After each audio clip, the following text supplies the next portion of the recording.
parler du fonctionnement d'un antifouling, il faut comprendre quelque chose. C'est que l'antifouling, c'est une interface, c'est une membrane entre un support et le monde extérieur. C'est-à-dire qu'il a une vie. Et là, c'est des tests que l'on fait où on voit la vie d'un antifouling depuis son application jusqu'à 19 mois après. Donc c'est des produits nautiques, c'est des produits concurrents. Et on voit que le cycle de vie de l'antifouling n'est pas le même. C'est pas quelque chose de constant. C'est quelque chose qui va évoluer. Si vous sortez votre bateau à ce moment-là, vous allez dire « Ah, ton antifouling, il ne marche pas ». Si vous le sortez 3 mois plus tard, on dit bah, il a de bons résultats. Donc cette interface-là, il faut relativiser énormément ce qui va se passer. Et c'est pas parce que cet antifouling est dans cet état-là que ça va être sale. C'est à un moment donné, la vie prend le dessus, mais le combat continue et ça va repartir dans l'autre sens. Et il va gagner. À un moment donné, il n'y aura plus de produits actifs dans la peinture et il va vraiment commencer à se salir. Les algues, les coquillages vont apparaître. Un antifouling, le principe de base de l'antifouling, c'est qu'il y a des biocides qui sont à la surface. Donc biocide dit tuer les éléments actifs. Ça va être géré par deux phénomènes, c'est-à-dire le type de produit que vous allez choisir, la quantité, et le mécanisme de libération, c'est-à-dire comment le produit va se libérer dans la nature. On va reprendre les 3 grandes familles d'antifouling. Les hydrosolubles, ce sont dit les antifoulings matrice dure.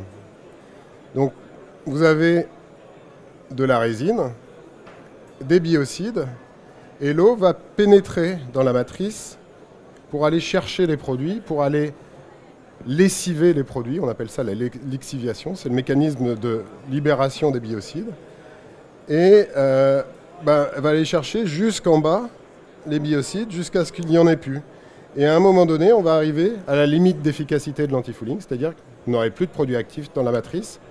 Et l'antifouling, généralement, ça dure environ 12 mois, ne sera plus actif. L'autre grande famille d'antifouling, c'est ce qu'on appelle les antifoulings érodables. Alors le principe est proche, vous avez toujours de la résine, des produits actifs, et puis la matrice de la peinture va commencer à se déliter dans le temps, au fur et à mesure du temps et des navigations.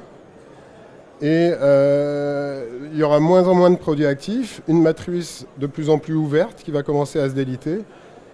Et à un moment donné, on va arriver à la fin d'efficacité, mais la fin d'efficacité sera beaucoup plus brutale. Avec une matrice dure, on est plus en pente douce. La fin d'efficacité pour une matrice érodable est beaucoup plus rapide. Le troisième type d'antifouling, ce sont des antifoulings qu'on trouve beaucoup sur les cargos, où ce sont des autopolissants. Donc vous allez toujours avoir en surface des produits actifs. Le relargage est extrêmement contrôlé, mais à la fin de vie est extrêmement brutal aussi. Ce type de produit, c'est relativement cher, c'est fait pour des carénages tous les 5 ans. 5-6 ans en fonction de l'activité du bateau. Ça, c'est un antifouling appliqué au rouleau, d'une manière assez classique, puis grossi. Et on voit très bien que si ce n'est pas très bien appliqué, vous avez des zones plus ou moins propres. Et il faut savoir que c'est à cet endroit-là que le substrat va se développer. Toutes ces zones, toutes ces infractuosités vont être des zones favorables au développement du substrat, au développement du fouling. Donc, quand vous appliquez, choisissez plutôt des produits qui se tendent très bien parce que ça sera un facteur important dans la qualité de votre antifouling.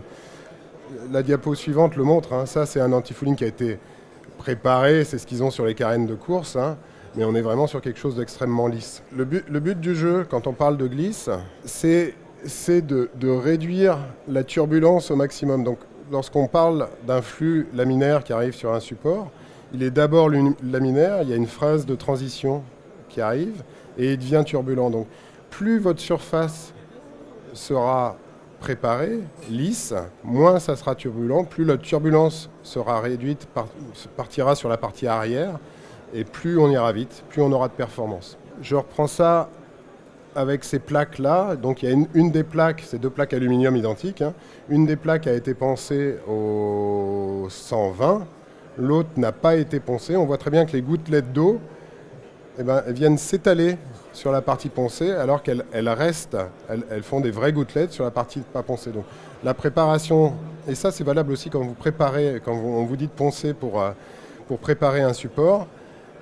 Si c'est bien poncé d'une manière uniforme, votre primaire, votre anti-fouling sera extrêmement bien réparti sur la surface et ne fonctionnera pas comme des gouttelettes. D'une manière plus schématique, ça donne ça, c'est-à-dire ça c'est le même volume de bulles.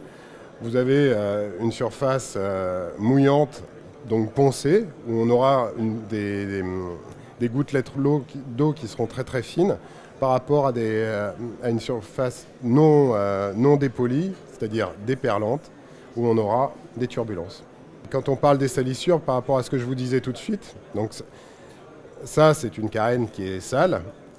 Les tests ont montré qu'une peinture bien préparée avec un coefficient 0, non préparée, on arrive à une puissance 4% supplémentaire pour aller à la même vitesse.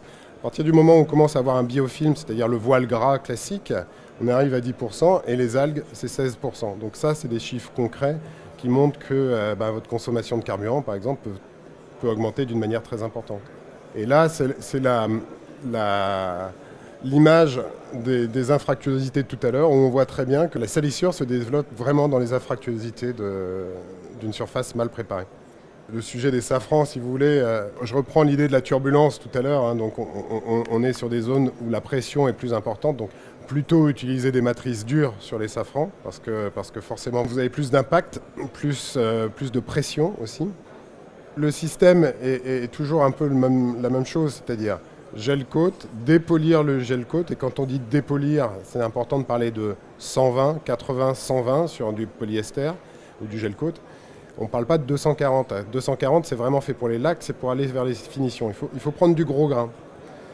Dépolissage, primaire époxy, en multicouche si vous voulez préparer. Une couche de primaire époxy, ça ne sert pas à grand-chose, ça vous fait juste un fond dur. Si vous voulez protéger d'une manière forte, on parle de 3-4 couches. Et on met la finition par-dessus.